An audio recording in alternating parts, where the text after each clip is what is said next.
Hey people, hope you're doing well. I've just come back to do a part 2 to the previous video about knowing your worth. And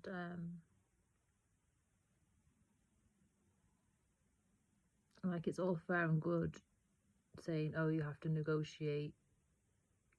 Yeah, that's true, but you can't be negotiating with people that don't see value in the first place, that are not going to give you worth. You have to know the point at which you have to leave that situation and when you have to remove yourself or request the removal of an entity that is determined to not see your worth.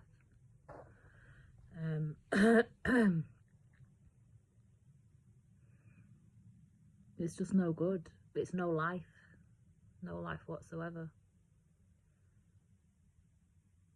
And it's always important to point out that these people know your worth. Do you think that Shitrel doesn't know the value of Palestinians and their assets?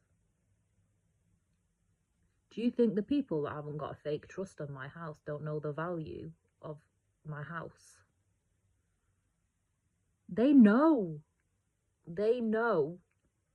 And they do everything to undermine it, to make it look like you don't deserve it. And you don't negotiate with those people. You report them. I wanted to make this video like mainly as an extra because a bit more than 2 years, like 2 years ago now, I was in the process of like tying up loose ends in my life, like financially, to close out cycles to do with fraud, like for money that was taken by scams and stuff, and also to do with fraud that was being done by banks. And I always treated my banking contracts as equivalent, like as a equal partnership, because that's what you're supposed to do. And the other people in the banks, even though they haven't got a clue, they treat you like you're beneath them, even though they've never managed any wealth. They're minimum wages pretty much, or like very low wages, never had their own wealth. Sorry, that like sad and resentful and stuff, that you're arguing or like just wanting to get away from a bad situation or a bad financial arrangement, because I don't deal with fraudsters. Once I discover crime, I want nothing to do with it. And like any sensible person, they cut off those kinds of arrangements, because you can't have bad arrangements in your life if you want good ones. And that's just very basic life knowledge. And these banks, who are scam artists, have just been, then since then, once I was trying to get out of these fraudulent arrangements, once I discovered they were fraud, they did it to themselves. Like, I didn't know that my loan contracts were fraud until they did fraud to me. Same with credit cards. They started doing some weird stuff whereby they just put extra charges on, claiming that I wasn't paying on time, even though they're the ones that changed the dates. They were changing the dates. So they were taking payment on the same day every month. And then, you know, like building up a system where they could just take extra charges. One bank set up an extra direct debit. With what signature? So they wanted to have. So I set up my own, and they just what was that like? They just took it upon themselves to have power of attorney to do a direct debit on my behalf. How exactly? Where's this audacity come from to act on people's behalf and without consent? You're not giving them any consent. And when I was going to the ombudsman about this, I was treated like I was the one who was sour because I kept getting rejected.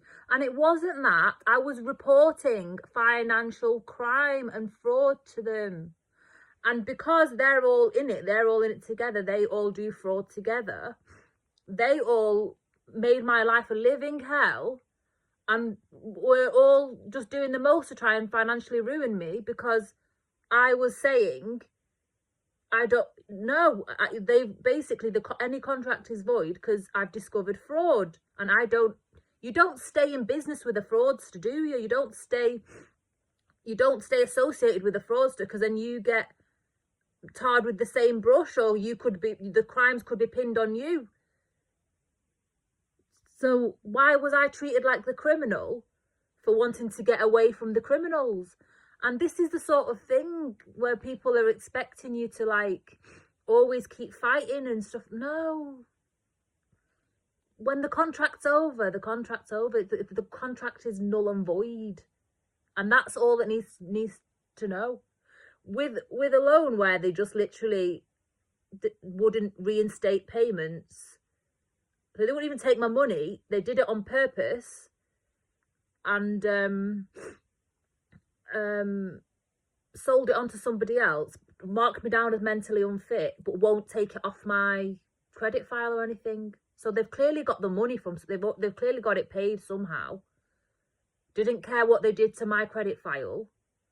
Didn't care what they did to my finances or anything like that. And then tried to deny all crimes were done. And I still can't get rid of that off my credit history till this day. But I'm not going to do anything to do with that ever again, because it's fraud. They're the ones who brought to light that they were doing fraud. And I've personally experienced it. And I'm not the only one. They can't have just done this to me. It was like an automatic thing that just got applied to me that didn't make any sense to my situation. It was like I just got dragged in some thing that was like, but anyway, I'm not paying anything back to do with that, because they've clearly got the money back from somewhere. They just sold it like that, and then ruined all my credit history because they did false reporting on me. That was from 2020, and that I still can't get rid of that because of the plebs in the system. Like that sort of having to stand up for your worth, and there's clearly two different points of like perspectives. They don't see the financial arrangement from the same perspective as me. They want me to be in a place, they put me in a position that I really should have never been in.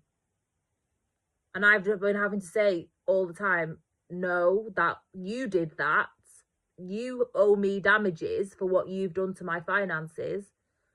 And you should be going to prison for doing fraud. And it's the same with all of these other people that have just been taking it up. Well, how have they got power of attorney? Because you need power of attorney to do a lot of these processes that they've just been doing. I've told these banks that the arrangement is no more because I found out they were doing fraud. And then they obviously are not cancelling the arrangement off the back of that, because I told them my position and said, well, the contract is no longer, it doesn't stand anymore because of what has been discovered. There's no recovery, there's nothing that can be done to revive it because of what's come to light. And they want you to keep staying in, and then they keep selling things and transferring things instead of just accepting the fact that they've been found out for fraud and there's actually no going back from that arrangement. And it's the same with the business loans, like how I just was advocating for myself, knew my worth, knew that the person that I was allocated was an actual piece of shit who was making me wait and making me wait and making me wait, not doing his job. And just 3 months went by, and when I asked to change, pulled me out from the process smeared my name to everybody so I couldn't get transferred to another person. Like, that, they're sick individuals. But why? It's clearly not acceptable to give no service for 3 months and make someone wait and then put it on them as if they're the person who's the wrong un. And then the next person who should have taken my case on after them, they got told not to do it, and he was like, but yours, this is something that we would support. But he just had to just follow the crowd. And that's the sort of thing that people need to investigate, because that's not us not negotiating or not knowing our worth. That's dickheads. There's people with very, very, very serious problems who don't see things in a very normal way. And it needs to be understood why they do these kinds of bullshit things to people who don't really, like, I just would never do that in my job to anybody. And you can't, like, one bank, HSBC, who stole my business plan to make fake AI business plans and investment portfolios, so they just basically committed grand larceny. They kept me waiting and messed me around for like 6 to 8 weeks, and then it just told me that they didn't think my plan would make any money. That's the reason. You can't give that as a reason, especially with what the paperwork that I submitted. Like, how are they going to justify that?